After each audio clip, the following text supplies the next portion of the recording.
Madame, Monsieur, bonsoir. Aujourd'hui encore, la ville de Beyrouth et sa banlieue, les villages de la montagne au sud de la capitale libanaise ont vécu ou survécu au rythme des bombardements. Les combats entre l'armée régulière libanaise et les milices druzes se poursuivent, même si l'Arabie saoudite, avec le soutien des États-Unis, tente d'œuvrer pour un cessez-le-feu. Dans les villages chrétiens de la montagne, encerclés depuis plusieurs jours par les milices druzes, la situation est de plus en plus critique, surtout à Deir el-Kamar, où se sont réfugiés près de 30 000 chrétiens. Pour la première fois, une équipe de télévision, celle d'Antenne 2, a réussi aujourd'hui à atteindre Deir el-Kamar. En exclusivité, le reportage de Patricia Coste et de Philippe Peter.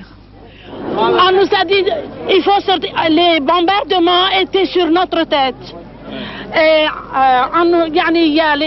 nous sommes sortis nus, sans prendre un papier. Nous n'avons rien à manger. Il n'y a rien ici. Nous sommes très misérables. Très misérables. Ah. Ils sont pris au piège. Ils croient qu'ils vont tous mourir sous les obus des Druzes qui encerclent ce village. 30 000 personnes prises en otage. 30 000 femmes, enfants, vieillards et combattants phalangistes. Ils ont fui leur village chrétien de la montagne devant le rouleau compresseur de l'avancée druze pour venir s'entasser ici, à Deir el-Kamar. Ils pensaient y être protégés par les 2000 phalangistes postés dans ce bourg. Ces hommes sont aujourd'hui des soldats vaincus.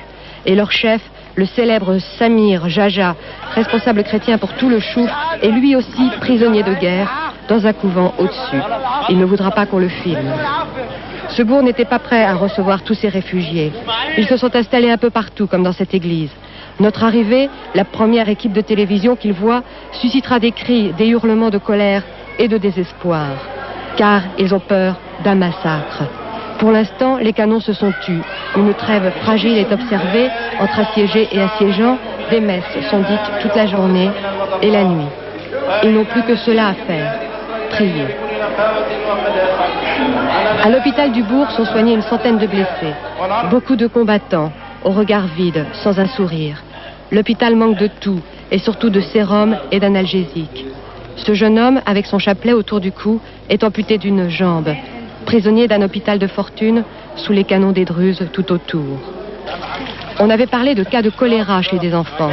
En fait, ils ont surtout des diarrhées et des maladies cutanées dues au manque d'hygiène. Il n'y a plus que 2 points d'eau dans le village. Aujourd'hui, un petit espoir est revenu à Deir el-Kamar avec les rumeurs de l'arrivée de la Croix-Rouge. Mais autour de la ville otage, la guerre n'est pas finie.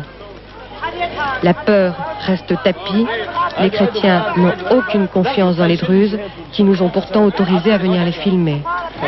Un pilonnage ici, c'est un massacre. Tu as raison, parce qu'il n'y a pas d'abri ici. Mais qu'est-ce qu'on va faire s'ils vont tirer?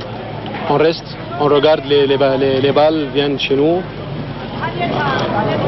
On va lutter, c'est notre dernière chance. On va le faire. Et